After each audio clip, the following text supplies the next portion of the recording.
ہر کوئی دنیا سے جاتے ہوئے اولاد یاد کرتا ہے. میرے باپ اچانک اللہ نے موت دی، ہارٹ اٹیک ہوا، ٹھیک ٹھاک تھے، اچانک. تو ایک میری بہن لاہور تھی، ایک فیصل آباد. تو میرے باپ آخر وقت تک کہتے رہے میری بیٹیاں تو بلا دو، اور میری دھیاں تو لے آؤ، اور میری دھیاں تو ملا دیو، میری بچیاں تو ملا دیو. اور یہ کہتے کہتے دنیا سے چلے گئے. ہر آدمی موت کے وقت یہی کچھ کرتا ہے. میرے نبی دنیا سے جا رہے ہیں، دنیا سے جانے کا وقت ہے.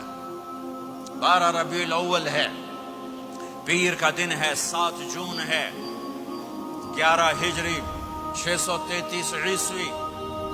جبریل نے آ کے صبح آپ نے ساری بیگمات کو بلایا، رخصت فرمایا، ملاقات کی. بیٹے کو بلایا، کان میں کہا میں جا رہا ہوں. وہ رونے لگی، رو نہیں، سب سے پہلے تیری میری ملاقات ہو گئی. 6 ماہ بعد بیٹی بھی پہنچ گئی باپ کے پاس. پھر داماد کو بلایا، ان کا سر اپنی گود میں رکھا، کمر پہ ہاتھ پھیرا، دعا دی، رخصت فرمایا. آخر میں اپنی آنکھوں کی ٹھنڈک کو بلایا. کون؟ حسن اور حسین. کہ میری آنکھوں کی ٹھنڈک حسن اور حسین، میرے جنت کے پھول حسن اور حسین. یوں لیا اور ساتھ ہی آنسو ٹپ ٹپ ٹپ ٹپ ٹپ ٹپ. بیویوں کو جدا کیا، آنسو نہیں. بیٹی کو جدا کیا، آنسو نہیں. داماد کو جدا کیا، آنسو نہیں. جب بچوں کو جدا کرنے لگے تو یوں آنسو. ایک کو زہر میں تڑپتے دیکھا، ایک کا کٹا سر نیزے پہ چڑھتے دیکھا تو آنسو رک نہیں سکے. دعا نہیں کی، ہاتھ نہیں اٹھائے، اللہ کی تقدیر کے سپرد کر دیا. اولاد کو ذبح ہونے کے لیے تیار کر لیا کہ کل میری امت اولاد کے پیچھے جھوٹ نہ بولے، رشوت نہ لے، حرام کاروبار نہ چلائے، دھوکہ نہ دے، فراڈ نہ کرے. بچوں کو کہاں سے کھلائیں، بچوں کو کہاں سے پلائیں؟ کہ یہ میرا حسین کا سر کٹ کے نیزے پر چڑھا ہوا ہے. جب سب چلے گئے تو جبریل آ گئے. آپ نے فرمایا کیا ہوا؟ خاموش کھڑے تھے. کہ موت کا فرشتہ دروازے پر ہے، اندر آنے کی اجازت چاہتا ہے. اپنے نبی کا مقام دیکھو، موت بھی پوچھ کے آتی ہے. آپ نے کہا آ جائے.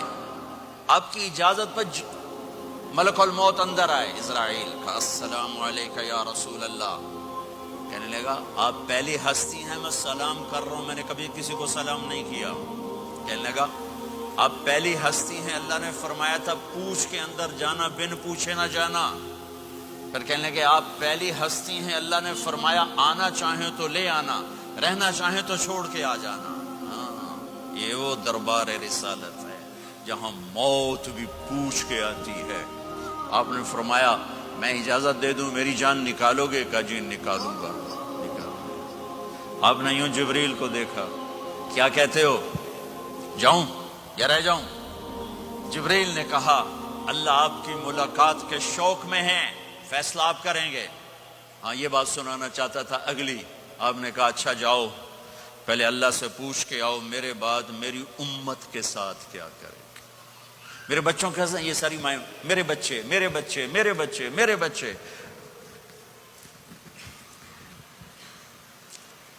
میرے نبی کو تو پتا تھا کہ یہ تڑپ تڑپ کے ایک زہر میں جائے گا اور ایک کا سر کٹ کے نیزے پہ چڑھے گا. کیوں نہیں ان کے لیے ہاتھ اٹھائے؟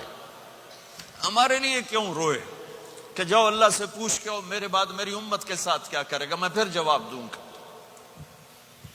جبریل واپس گئے، موت کا فرشتہ کھڑا ہوا ہے. جواب آیا یا رسول اللہ آپ کا رب کہہ رہے ہیں آپ کی امت کو تنہا نہیں چھوڑوں گا.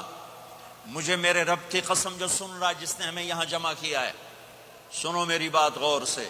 اگر میرے نبی یہ سوال نہ اٹھاتے تو آج میں اور آپ بھی بندر خنزیر میں بدل چکے ہوتے. میری اور رب کی کوئی رشتہ داری نہیں ہے.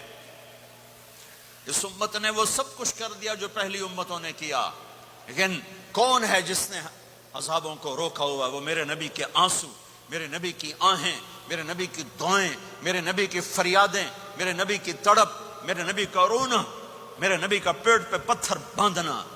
اس نے روک دیا. کوئی نبی جاتے ہوئے امت کے لیے نہیں رویا. واحد نبی ہیں جو جاتے ہوئے امت کے لیے روئے، میری امت میری امت میری امت.